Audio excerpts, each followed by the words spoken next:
Okay,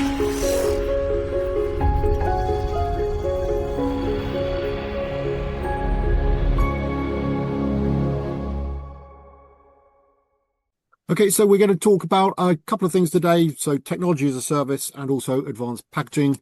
So if we can start with the technology as a service, and Percy, Skywater, you position your technology as a service model as distinct from standard manufacturing services. So structurally, what makes that different from joint development agreements or custom process engagements that maybe other foundries offer?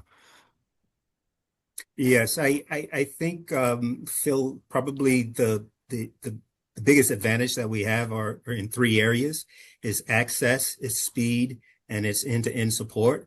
From an access standpoint, we actually work with a lot of, I would say, exotic types of materials and things that most larger fabs would probably never allow into their facility.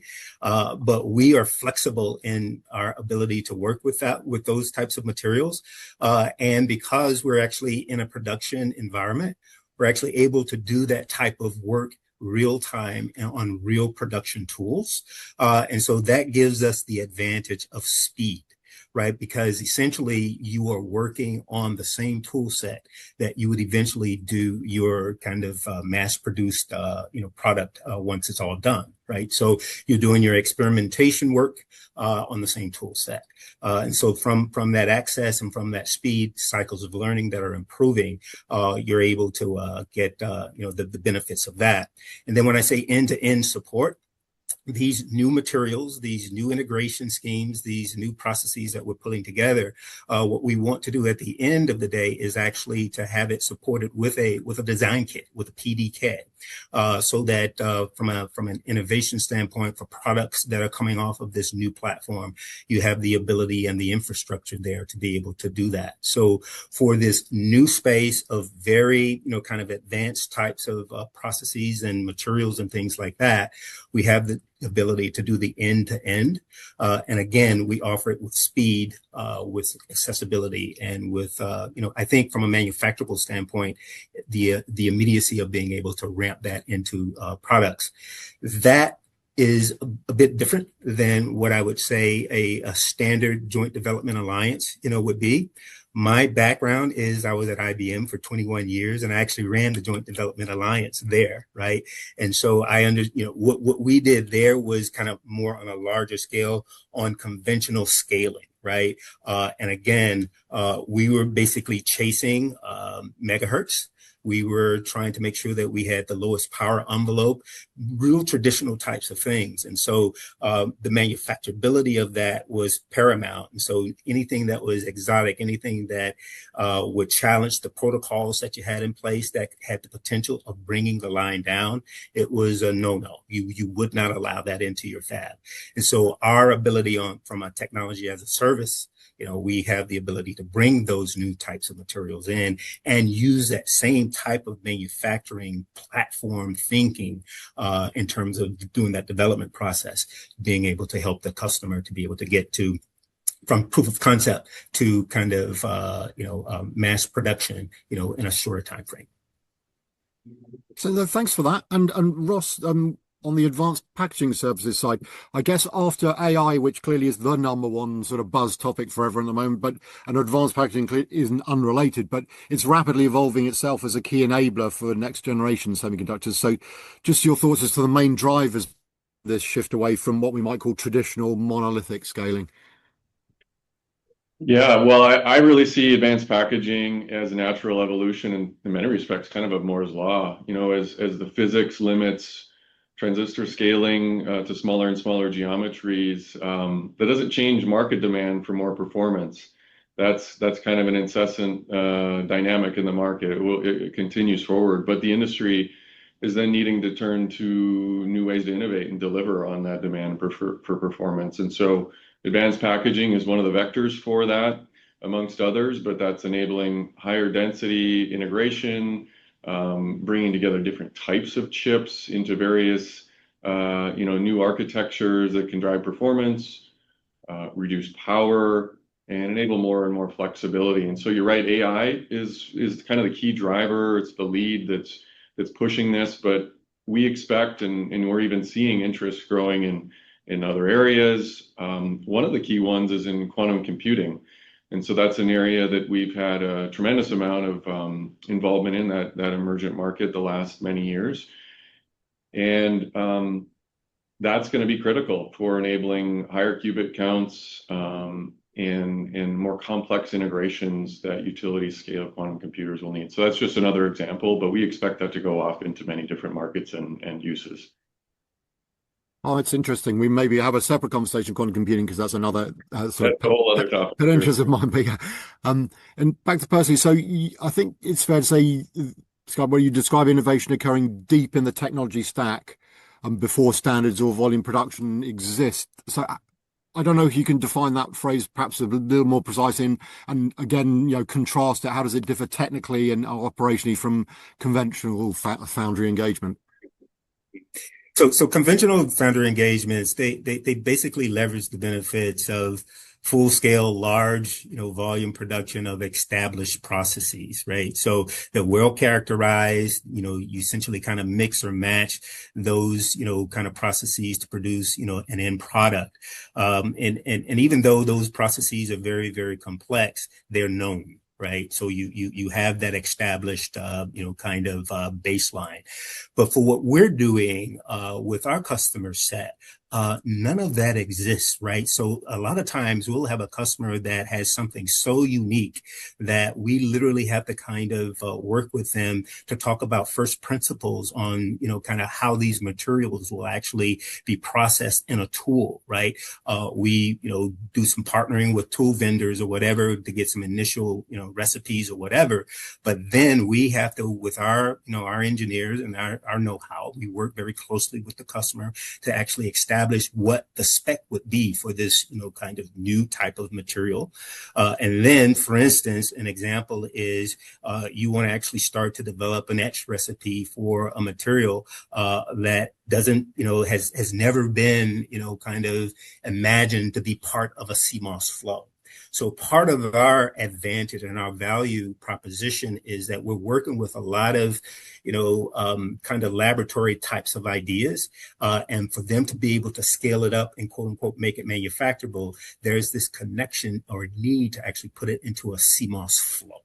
And so our advantage, our values, that we bring to the table is we say, okay, I understand what it is, the material property that you want to try to leverage, but then how do you actually integrate that into, a CMOS flow? And so then that depth, what we're saying, kind of deep into the technology stack, you're essentially kind of doing the translation of saying, how does that material fit into this integration scheme that could eventually, again, end up in a product that could be manufactured.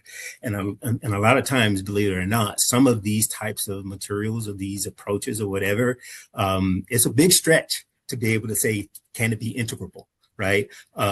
Sometimes it's a process that is only a discrete device. And so you're actually trying to say, how do I take that capability and put it into an integrated process so that I can actually have the ability to integrate it for, a more broader use. So that's kind of what we mean when we say deep into the stack.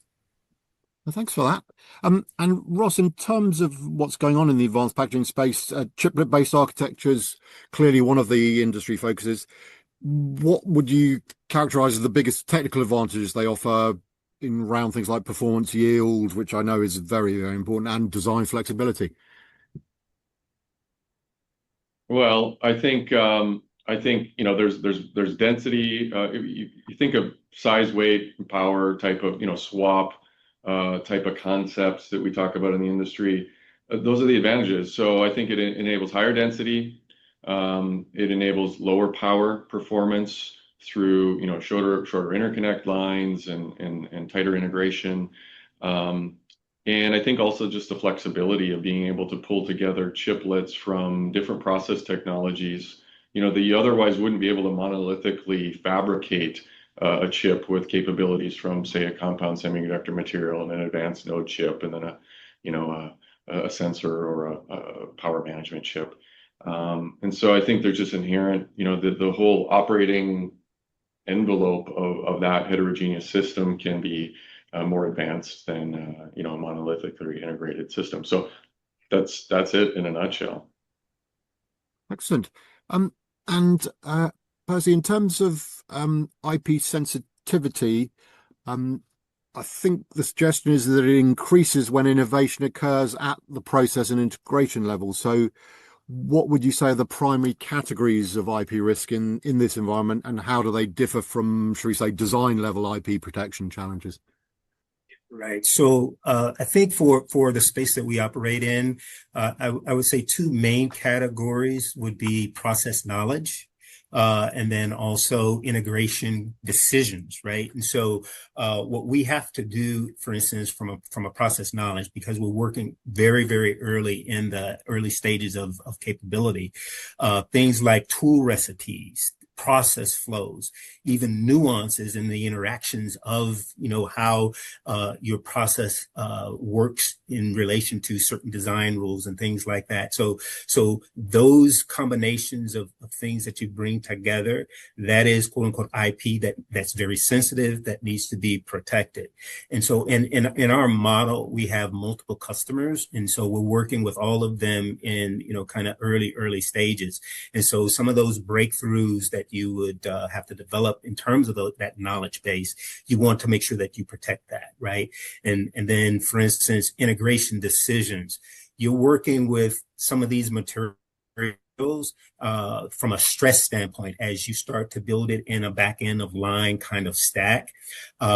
There are some decisions that you have to make to say, okay, do I planarize it now versus with the additional heat steps that are going to happen, I'm going to have a warpage problem, or do I try to adjust the time and temperatures of those thermal cycles to minimize that warpage, right? And so there's kind of like this play of how do you integrate those steps together. That's a class of IP that is very sensitive, right? And so those kinds of things, they differ from the traditional IP from a design IP level, which is kind of a GDS layout, system level architectures, and things like that that are kind of more, I would say, more concrete. They're important as well, but they're just different, right? And we also have for instance a GDS2 from a layout standpoint that it's in form of a reticle. You want to make sure that you're protecting that, that hard, material as well. So those are kind of the differences. Okay, and you mentioned warpage there. So back to Ross, in terms of the challenges still need to be solved in terms of enabling widespread adoption. We've got 2.5 and 3D integration. I'm thinking that we've got interconnect density, thermal management, standardization, but I know that yields at the moment aren't desperately encouraging, should we say? And I know warpage is a problem. So just give us an overview, if you can, of the challenges that still remain. Everyone's excited about it, but it's, as I say, ultimately the yields aren't good for a variety of reasons. Is that right? Yeah, I think there's a few challenges that stand out in my mind. Yield being one of them. Many of these processes are relatively early in their life cycle, and there's even new operating models for how we bring chips in, potentially from different vendors, qualify, determining what we refer to as like known good die type of status before they're integrated into this heterogeneous stack, and then which ultimately then needs to be assembled and tested and validated as well. So I think that is an ongoing challenge, being that the very business model is bringing together heterogeneous components, and so that's something that's, I think, still maturing in the industry in general.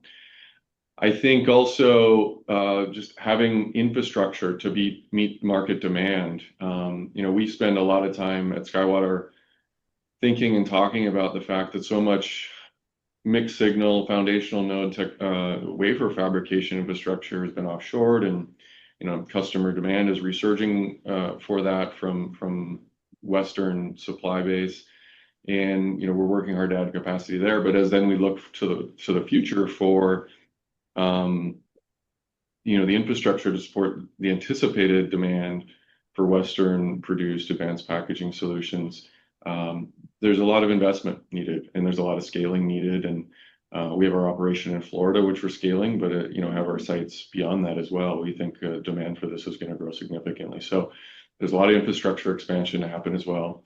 And I think the third challenge that comes to mind is, there's a lot of interest from the market. AI, high performance compute, really is the leading adopter of these technologies. But as you start to look into some of the other adjacent markets where we see it going eventually, there's kind of an awareness and an understanding, a new competency needing to be built up amongst the customers as they learn about how they can leverage these capabilities and cost effectively bring them into their products and architectures, to drive value for their end customers in a way that is economically sustainable. And so I think that's in part responsibility for a company like SkyWater to work hand in hand with customers, co-design processes, apply our technology as a service model to help innovate and develop differentiated packaging architectures and solutions, as the customers gain familiarity with what's possible and how to build these things. And then through those partnerships, we'll see adoption continue to expand. So I see those as some of the key challenges. And just follow up very quickly. Do you think, the yield problem, do you think that will be, you're confident it'll be overcome? Because I say that I'm surprised, how shall we say, poor the yields are at the moment, but nobody seems to be depressed. They seem to be optimistic that, things will improve over time. Yeah, no, I'm confident it will. I think, it's hard to predict exactly 5-10 years from now what exactly that landscape looks like. I think there'll be innovations in equipment technology and metrology necessary to help screening and make sure, that we're monitoring the quality through the whole process. But I think also, there'll be architectural evolution to help enhance reliability and yield. And I just think that's kind of a natural part of the life cycle here, that, yeah, there's some engineering challenges to be solved, but I don't see those as insurmountable. Okay. Percy, you talk about things like program level compartmentalization, least privileged access, and governance mechanisms aligned with national level requirements. Can you describe, how these controls function in day-to-day fab operations without slowing technical collaboration? So I suppose you've got the rules on one side and the innovation on the other, and how do they sort of coexist, happily? Yes. The controls are mainly structured around our teams and essentially a need to know, right? So it's a set of policies that we have in place and some intentional structures that we've learned over the years. One of the nice things about SkyWater is that because of our trusted kind of foundry capabilities and everything, we've put a lot of types of systems in place to be able to have the secure modules, the security around the work that we do, again, from the teams that are structured in such a way that they understand exactly what their space of expertise is. They have the right accesses to the right databases that are tied to the tools and things like that. So we're able to segment those, properly. As I mentioned earlier, speed of execution is very, very important for us, right? And so we have to make sure that these types of policies that we have in place are not encumbrances, right? And so when I say it's structured around teams, those teams would have people from a unit process standpoint, meaning, an etch person, a chemical mechanical polishing person, a diffusion person, and then you have the process integration piece of that. So all of those teams are all, there together with the customer, where it's appropriate. And then they work on a day-to-day basis with the right types of feeds and information that they need. But teams that are on different projects that are working on things that are separate and kind of adjacent, they don't have the ability to act. There's a firewall, right? So they don't have the ability to get in and kind of access those. And all of that is structured and supported in a way that it does not encumber the ability to, communicate within the team, but it does do the proper protections, going forward for those from a day-to-day basis on the work that they have to do. We're able to keep those things segmented and properly, separated from different projects. Okay. Yeah. No, thanks. And In terms of package optics, or even I guess I could have put the CO in front of it, but you know, what do they play? What role do they play in addressing bandwidth and energy efficiency constraints when it comes to the high performance and edge computing environments? So yeah, just a bit of sort of where we are now and where do you think we might be with that?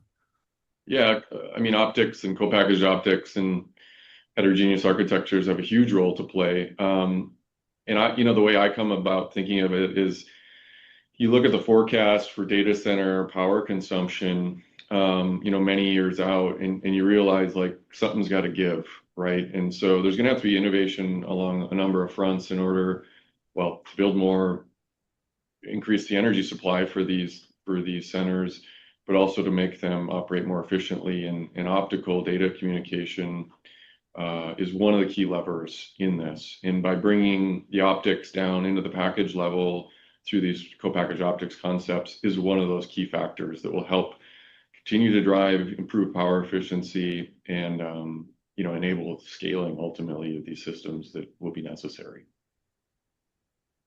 Thank you. And Percy, when working on technologies that may not reach high volume production for years, if you like, how would you define? Are there any metrics you use to define success? And if so, is it process maturity, yield stability, customer transition, or just how do you do that? Because I say it's not like you're going to high volume, so do you use different metrics? Yeah, that's a great question. Actually, it's interesting because of the variety of the types of projects that we do. It could be some or all of the above for them, right? So, for most of them, even if we're just doing some material studies or something as fully integrated as a full end-to-end process flow, process stability, control and repeatability are table stakes. So you have to make sure that you have the ability to, do it more than once, right? And so we have some early stage types of metrics that we look at to ensure that we have a stable process. We have quality control types of criteria that we put in place.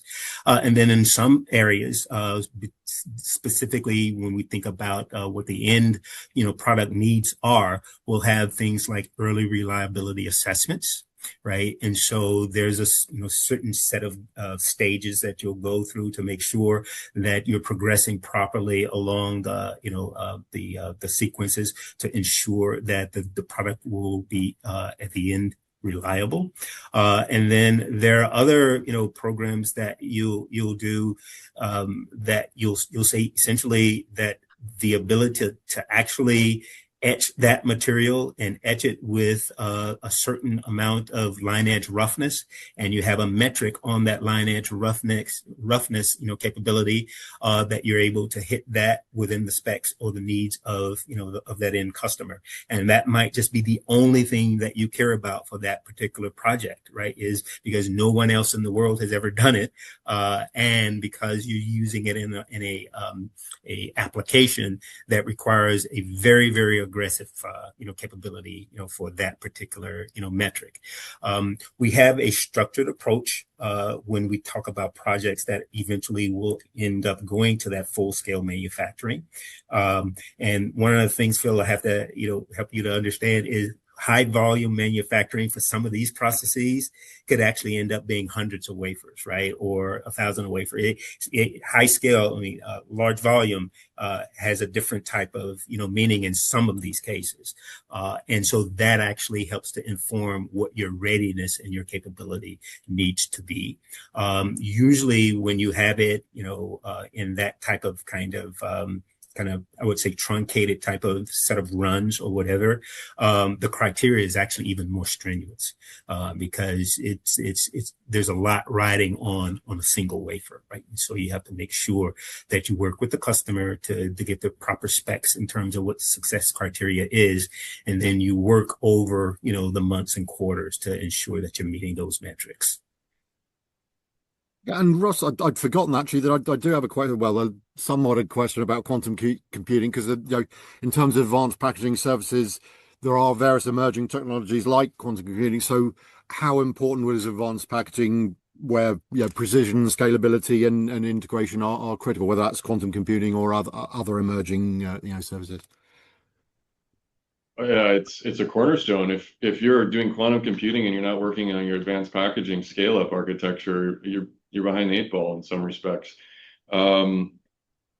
That is going to be critical to taking the lab kind of level small count qubit demonstrations and scaling them up to higher numbers that will provide the computing power really to achieve that utility scale quantum computing benchmark that the whole industry is chasing. And so with that, comes, it's not just a matter of taking AI high performance compute architectures and now putting qubits together with those same things, because we're talking about different operating temperatures, different performance envelope for these architectures, and that means different materials, different thermal management schemes, all different types of issues that now need to be solved through different lens. And so again, I see those as engineering challenges that can be overcome, but it's work that needs to be done.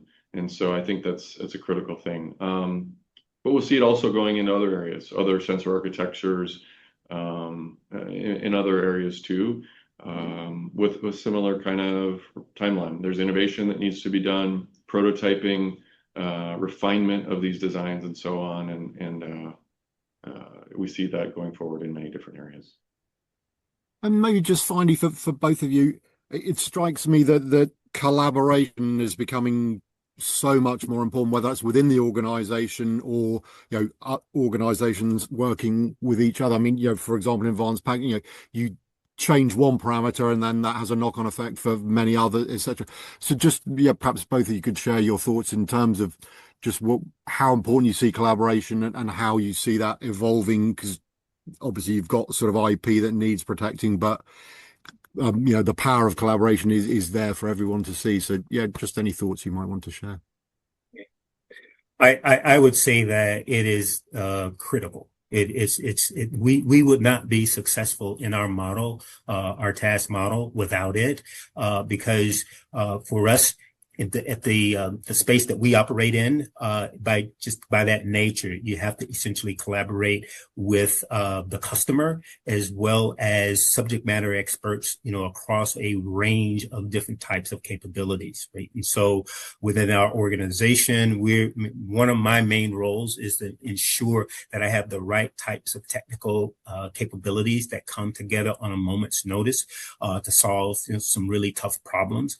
Some of these problems we don't even know, what they are yet, right? And so you have to have a set of folk that are kind of thinking about the types of fail modes that potentially could happen, and then they have to be able to come in and to give the proper insight and the proper type of advice and guidance to these technical teams. So again, we wouldn't be able to be successful without a good, strong collaboration model. Yeah, and that's great. Just to expand on that, I mean, I view it as it's the essence of what we do here every day at SkyWater and working with our customers.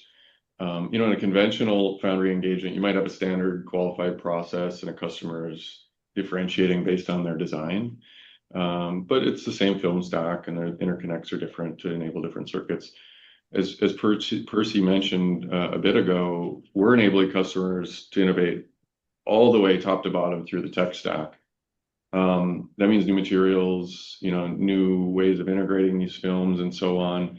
And the customers are the experts. Customers we work with are experts on what this device needs to do, what the device physics is typically. And we bring expertise on the process side and the operation side for how to manufacture these things. And so these engineers from both of those sides come together really in a virtual team, and it's that collaboration that enables both us and the customers to move forward, do new things, and bring new products and ideas out to the market and make them a reality. And we're constantly, polling our customers to see how we can do things better. Some of our strongest, feedback that we get from a positive standpoint is our ability to collaborate with them, right? They come to us because they trust us and that we have an open, type of environment that basically encourages, new thinking. And so they really, really are attracted to us for that reason. Excellent. Jensen, it's been brilliant to chat to you, and thank you so much for sharing so many insights and bearing with me as we sort of did the two parallel sort of channels and talked. But Percy and Ross, thanks. There's some great insights there, and really appreciate your time. Thank you. Thank you. Yeah, thanks for your interest, Phil. Nice chatting with you.